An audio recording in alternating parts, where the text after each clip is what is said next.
गरुड़ पुराण भक्तगणों, आज गरुड़ पुराण में शवपिंडीकरण श्राद्ध में प्रेत पिंड की मेलन का विधान, पितरों की प्रसन्नता का फल, पंचक मरण तथा शांति विधान।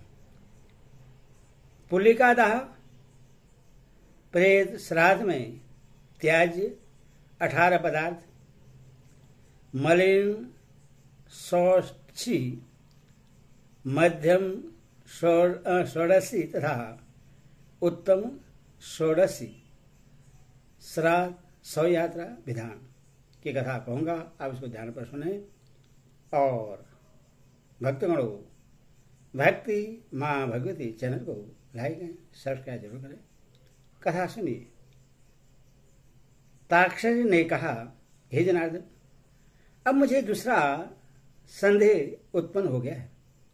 यदि किसी भी पुरुष की माता का देहावसान हो गया है, किंतु उसकी पितामही, पर पितामही, वृद्ध पितामही जीवित है, और यदि पिता भी जीवित हो, मातामह, पर मातामह एवं वृद्ध पर मातामह भी जीवित हो, तो उस माता का सपिंडन किसके साथ किया जाएगा?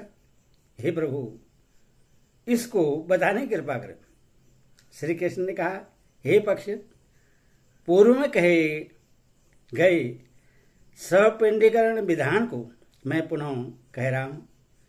यदि माता के उपयुक्त सभी संबंधी जीवित हैं, तो माता के पिंड का सम्मेलन उमा, लक्ष्मी तथा सावित्री के साथ कर देना चाहिए। इस संसार में 3 पुरुष पिंड का भोग करने वाले हैं, 3 पुरुष त्याज्य हैं, 3 पुरुष पिंडानुलेप और 10वां पुरुष पंक्ति सनिध होता है। पिता तथा माता के कुल में इन्हीं पुरुषों की प्रसिद्धि होती है। यजमान अपने से पूर्व 10 पुरुषों एवं अपने से बाद के 10 पुरुषों का उद्धार कर सकता है। पहले जो 3 पुरुष बतलाए गए हैं, अर्थात पिता, पितामह तथा पर पितामह, ये पिंडीकरण करने पर सपिंड माने गए हैं। जो पर पितामह के पूर्व वृद्ध पर पितामह और उनसे 2 पूर्व पुरुष हैं, उन्हें त्याज्य रूप में स्वीकार करना चाहिए। इस अंतिम त्याज्य पुरुष के बाद जो पुरुष होता है, वह प्रथम लेपक होता है। इसके पूर्व में जो अन्य 2 पुरुष होते हैं, उन्हें भी उसी लेपक की कोटि में समझना चाहिए। इस कोटि के तीसरे पुरुष की पूर्व जो पुरुष होता है, वह पंक्ति सनिध है। इस प्रकार 10 पूर्व पुरुषों के बाद स्वयं यजमान एक पुरुष है। भविष्य में जो यथाकर्म 10 पुरुष होते हैं, उन सभी को मिलाकर पितरों की संख्या 21 होती है। इस संसार में विधि पूर्वक जो मनुष्य उक्त श्रेष्ठ श्राद्ध करता है, उसमें कर्ता की ओर से कोई संदेह की स्थिति नहीं रह जाती है, तो उसका जो फल होता है, उससे भी तुम सुनो। हे खगेश, पिता प्रश्न होकर पुत्रों को संतान प्रदान करता है, जिससे उनकी वंश परंपरा अविच्छिन्न होती है। श्राद्धकर्ता का पर पितामह प्रश्न हो करके स्वर्णदाता हो जाता है। वृद्ध पर पितामह प्रश्न होकर श्राद्धकर्ता को विपुल अनादि प्रदान करते हैं। श्राद्ध के जो ये फल है, ये ही पितरों के तर्पण से भी प्राप्त होते हैं। हे पक्षियों, इस मृत्युलोक में जिस पुरुष की संतान परंपरा नष्ट हो जाती है, वह मृत्यु के बाद उसी प्रकार नरलोक में वास करता है जिस प्रकार कीचड़ में फंसा हुआ हाथी होता है। नरक भोग प्राप्त करने के बाद वह प्राणी वृक्ष अथवा सरीसृप योनि में जन्म लेता है।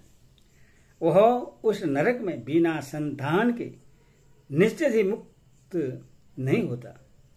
अथवा संतान विहीन मरे हुए प्राणी के लिए आचार्य, शिष्य अथवा दूर के सगोत्री बांधव को उसके उद्देश्य से भक्तिपूर्वक नारायण बलि कर देनी चाहिए। उस कृत्य से पाभिमुक्त होकर वह विशुद्धात्मा निश्चित ही नरक से छुटकारा पा जाता है और स्वर्ग में जाकर वास करता है। इसमें कुछ विचार करने की आवश्यकता नहीं है। धनिष्ठा से लेकर रेवती पर्यटन जो 5 नक्षत्र हैं, ये सभी सदैव अशुभ होते हैं। उन नक्षत्रों में ब्राह्मण आदि समस्त जातियों का दाह संस्कार या बलि कर्म नहीं करना चाहिए। इन नक्षत्रों में मृत प्राणी के लिए जल भी प्रदान करना उचित नहीं है। ऐसा करने से वह अशुभ हो जाता है। दुखार्थ मृत स्वजन हो तो भी इस काल में लोग शव यात्रा नहीं करनी चाहिए। स्वजन को पंचक की शांति के बाद ही मृतक का सब संस्कार करना चाहिए। अन्यथा पुत्र और सगोत्रियों को उस अशुभ पंचक के कुप्रभाव से दुख ही झेलना पड़ता है। जो मनुष्य इन नक्षत्रों में मृत्यु प्राप्त करता है, उसके घर में हानि होती है। इस पंचक की अवधि में जो प्राणी मर जाता है, उसका दाह संस्कार तद संबंधित नक्षत्र के मंत्र से आहुति प्रदान करके नक्षत्र के मध्य काल में भी किया जा सकता है। सगा की गई आहुति पुण्य दायिनी होती है। तीर्थ में किया गया दाह उत्तम होता है। ब्राह्मणों को नियम पूर्वक यह कार्य मंत्र सहित विधि पूर्वक करना चाहिए। वे यथाविधि अभिमंत्रित कुश की 4 पुतलिकाओं को बना करके 100 के समीप में रख दें। उसके बाद उन पुतलिकाओं के सहित उस 100 का दाह संस्कार करें। तदंतर सूतक के समाप्त होने पर पुत्र को शांत कर्म भी करना चाहिए। जो मनुष्य इन धनिष्ठादि 5 नक्षत्रों में मरता है, उसको उत्तम गति नहीं प्राप्त होती है। अतएव उसके उद्देश्य से तिल, गौ, सुवर्ण और घृत का दान विप्र को देना चाहिए। ऐसा करने से सभी प्रकार के उपद्रवों का विनाश हो जाता है और शौच के समाप्त होने पर मृत प्राणी अपने सत्पुत्रों से सदगति प्राप्त करता है। जो पात्र, पादुका, छत्र, स्वर्ण, मुद्रा, वस्त्र तथा दक्षिणा ब्राह्मण को दी जाती है, वह सभी पापों को दूर करने वाली है। पंचक में मरे हुए बाल, युवा और वृद्ध प्राणियों का और दैहिक संस्कार पाश्चित पूर्वक जो मनुष्य नहीं करता है, उसके लिए नाना प्रकार का विघ्न जन्म लेता है। प्रेत श्राद्ध में 18 वस्तुएं त्याज्य होती हैं तथा आशीर्वाद, द्विगुण, कुश, मोटक,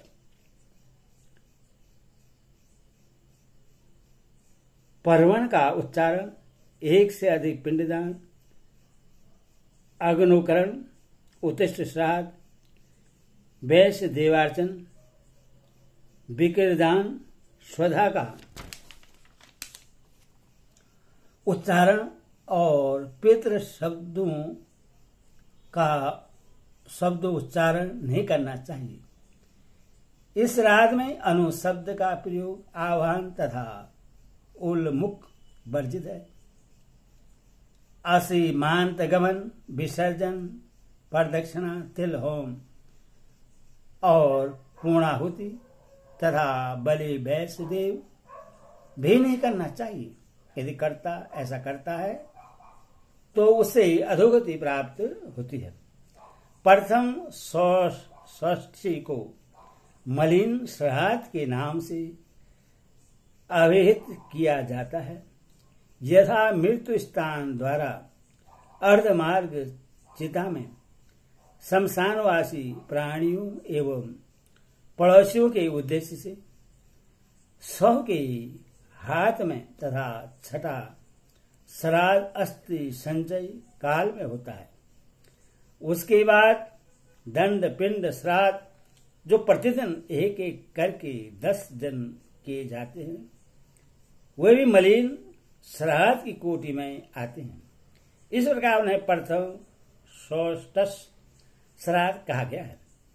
हे ताक्षरी, अन्य मध्यम या दीर्घ षष्ठी को भी तुम मुझसे सुनो। इस षोडश श्राद्धों की क्रिया में सबसे पहले विधिवत एकादश श्राद्ध करना चाहिए। उसके बाद ब्रह्मा, विष्णु, शिव, यम और तत्पुरुष के नाम से 5 श्राद्ध हो, ऐसा तत्व चिंतकों ने कहा है। हे खगेश, इस 66 श्राद्धों के बाद प्रतिमास एक श्राद्ध के अनुसार 12 श्राद्ध, 11वें मास में वेदक श्राद्ध, त्रिपार्षिक श्राद्ध, उनमासिक और षाण्मासिक श्राद्ध करने का विधान है।